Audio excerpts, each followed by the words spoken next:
Madame, Monsieur, bonjour. Bienvenue sur RTI2. Vous suivez l'information de la mi-journée. Les titres. À Abidjan, l'assainissement est une priorité et même une urgence. Dans certains quartiers comme celui de la Palmeraie, les canaux d'évacuation des eaux usées existants sont délabrés, souvent bouchés par la boue et les immondices. On en parle dans quelques instants. Et puis, l'Afrique connaît une augmentation rapide des cas de Mpox avec près de 4000 cas signalés la semaine dernière. Une fois de plus, soyez les bienvenus. À la Riviera Palmeraie, dans la zone de la cité Sipim 4, commune de Cocody, les populations font face à une situation désolante. Un calvaire dû aux eaux usées du fait des regards bouchés qui ruissellent dans tout le quartier. Une situation qui met en mal le cadre de vie des riverains. C'est le carton rouge proposé par Ido Fofana et Gilles Tounia.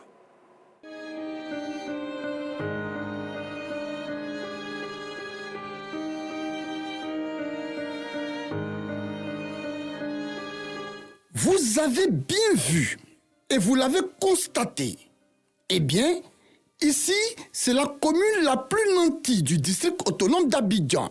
La commune la plus chic du district autonome d'Abidjan. La commune de grosses villas. J'ai nommé Cocody, précisément à la Palmeraie, derrière la cité Sipim 4. Vous avez bien entendu. Et c'est dans cette même commune que ces eaux que vous voyez là, oui, ces eaux usées, sales et malpropres ruissellent le long de la rue et même sur la grande voie. Des eaux avec une forte odeur, une odeur fétide, une odeur nauséabonde, une odeur répugnante, une odeur dégoûtante. Bref, une odeur qui n'échappe à aucun riverain et qui met à mal l'hygiène et le cadre de vie des riverains. On ne peut pas respirer, l'environnement est pollué, puis bon, la santé de la population en danger. Ça nous dérange, on ne peut pas respirer, le gâté est gâté, même dans les boutiques ça sort, on ne peut pas respirer, même à la maison. Ça fait que les eaux, ça rentre dans l'eau, ça se mélange avec les eaux propres, puis on boit, c'est pas normal.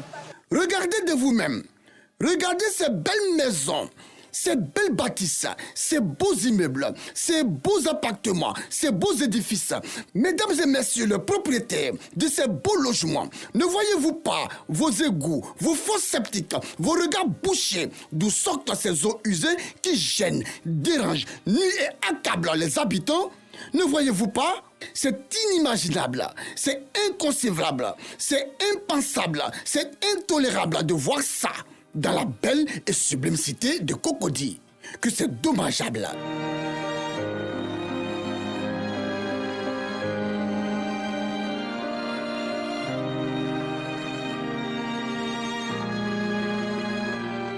Et même si en tant que propriétaire, vous ne résidez pas là, vous venez quand même chaque fin du mois réclamer le loyer avec vos locataires.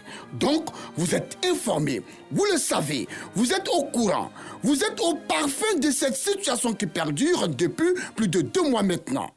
Le quartier est désordonné, l'eau coule partout, la route est très sale, à 100 l'eau de caca partout. Il pleut ou pleut pas, il y a toujours l'eau ici. Ici, c'est pas lagune. On loue une maison chère. Studio même, on parle de studio à 150 000 francs. Il n'y a pas de balcon.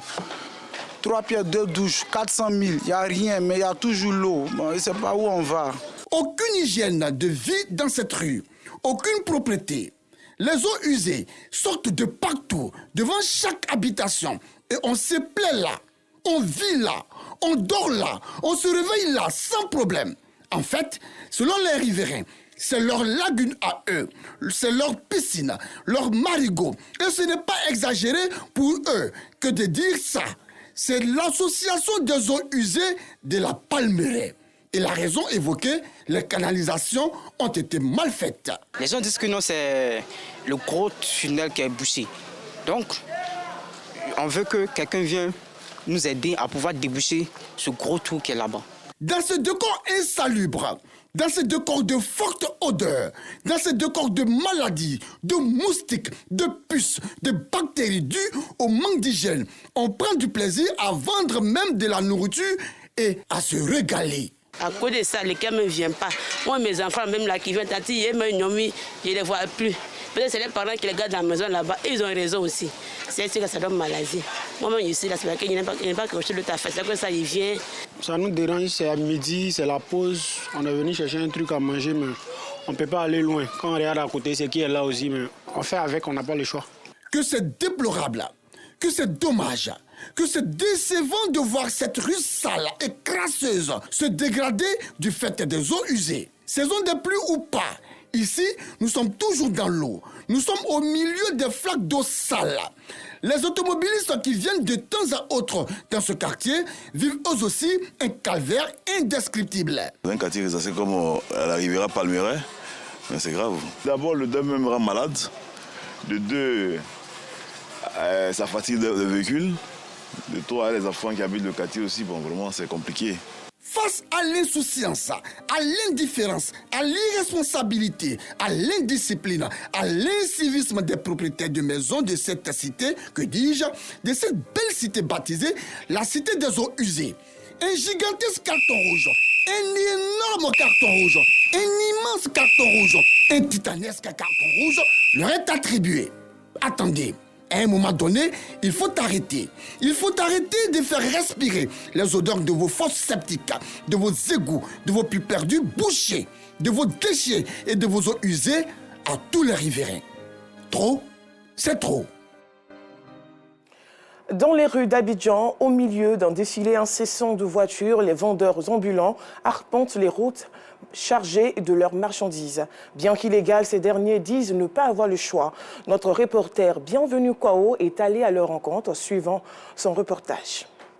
Rond-point de l'ancien camp d'Akwedo. À 7 heures de pointe, l'embouteillage bat son plein. Une aubaine pour Venance, Germaine et Seydou qui se faufilent entre les voitures pour proposer leurs marchandises. Je suis venue à Abidjan, c'était pour apprendre un métier, mais quand je suis venue, on m'a menti. Donc c'est ça là, j'ai fait pour me débrouiller, pour m'en sortir, pour manger. En fait, j'ai pas au travail. Vraiment, on souffre pas parce que nous, on veut pas quitter au milieu de la route. Vendre ici là, c'est pas bonne chose. Je me réveille à 4 heures et puis je viens.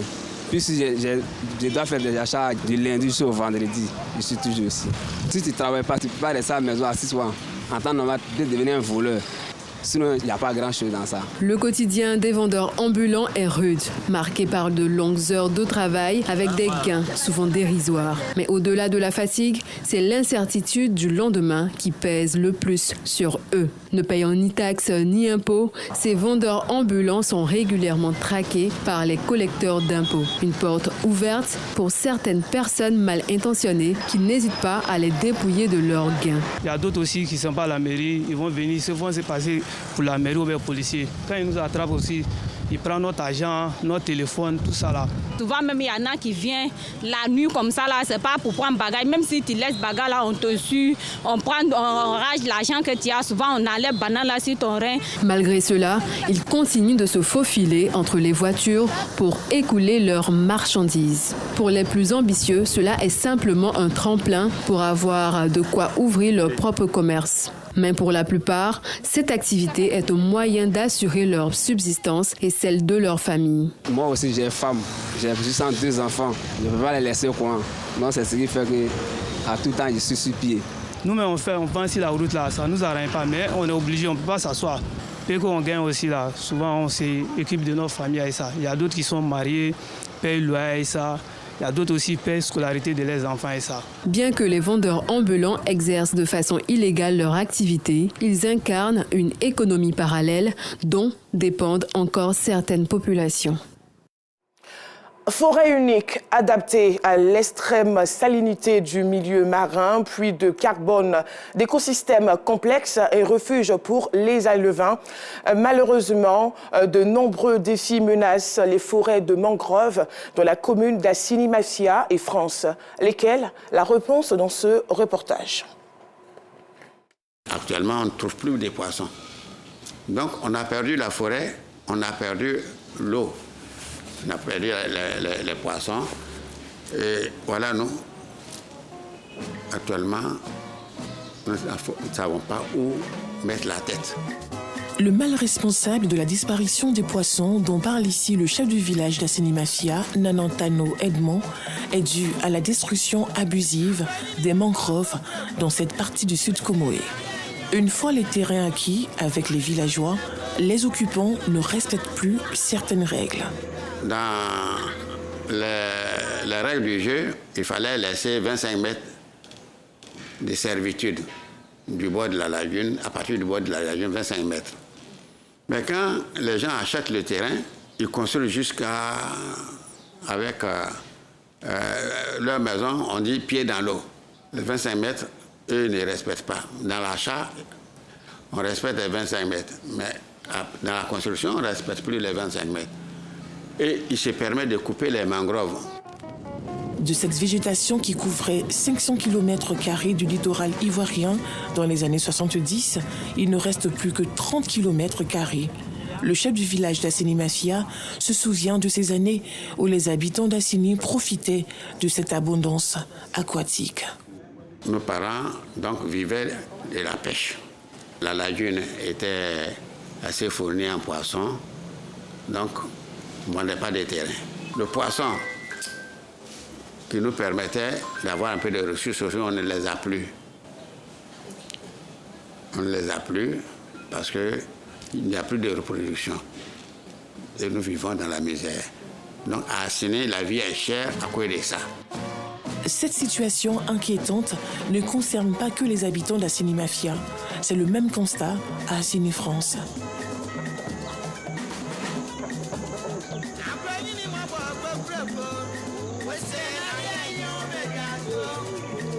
Une réalité face à laquelle les propriétaires terriens sont impuissants. Nanan Kwame Bertrand et ses notables s'insurgent contre ce qu'ils appellent construction pied dans l'eau. Pour détruire la mangrove, on n'en trouve plus de poissons. Et puis c'est la marée de l'eau. Quand l'eau monte, vous détruisez les mangroves, l'eau monte et puis ça prend le village. Pour nous, c'est un fléau pour nous. C'est très délicat, c'est très difficile parce que quelqu'un qui a faim, vous savez, hein, aujourd'hui les terres au niveau, c'est devenu une richesse. C'est de ça que les gens vivent. Parce que il faut être clair, c'est vrai que nous sommes au bord de l'eau, au bord de la mer, mais la pêche, ça ne donne plus comme avant. C'est vrai, et puis c'est par période. Souvent, c'est un peu difficile. Et aujourd'hui, si quelqu'un qui a un terrain au bord de l'eau, que la personne vient, qui envisage acheter, bon, lui, il donne l'autorisation sans toutefois dire au propriétaire d'éviter de détruire les mangroves. Pour freiner la destruction des mangroves, le village mène des actions de sensibilisation sur le terrain. Objectif, la préservation de cette richesse naturelle essentielle pour les générations futures. Maintenant que nous avons le dos au mur, peut-être qu'on pourra se retrouver pour en parler, sensibiliser les uns et les autres pour repartir sur de nouvelles bases. Les chefs de la sous-préfecture, c'est-à-dire qu'on peut le voir, ont tenu une réunion pour faire de telle sorte que les mangroves soient toujours là pour permettre aux poissons de se développer pour que dans les années à venir. Les forêts de mangroves offrent un habitat et un refuge à une grande variété d'animaux sauvages. Oiseaux, poissons, invertébrés, mammifères et de plantes. Mais pas que. Les mangroves produisent des effets positifs pour la survie de l'homme. Elles contribuent à stabiliser l'écosystème. Fournissent une infrastructure naturelle qui contribue à protéger les zones peuplées à proximité en réduisant l'érosion. Leurs racines denses contribuent à reconstituer les sols. Les racines aériennes, elles, ralentissent les flux d'eau et favorisent les dépôts de sédiments qui réduisent l'érosion côtière. Il est clair que les mangroves sont des forêts magiques où nous découvrons les secrets de la nature. Elles sont à la croisée des chemins entre la terre et la mer, entre la nature et les humains. Les forêts de mangroves nourrissent nos estuaires et alimentent nos économies basées sur la nature. Défricher et détruire cette richesse que nous offre Dame Nature, c'est nous détruire à petit feu. Et pour terminer, l'Afrique connaît une augmentation rapide des cas de Mpox, avec près de 4000 cas signalés la semaine dernière, a indiqué hier mardi l'organisme de santé publique du continent, réitérant son appel pour les vaccins tant attendus qui devaient arriver cette semaine, mais qui sont désormais retardés. Voilà, c'est la fin de ce journal. Merci de l'avoir suivi. Bon après-midi sur RTI2.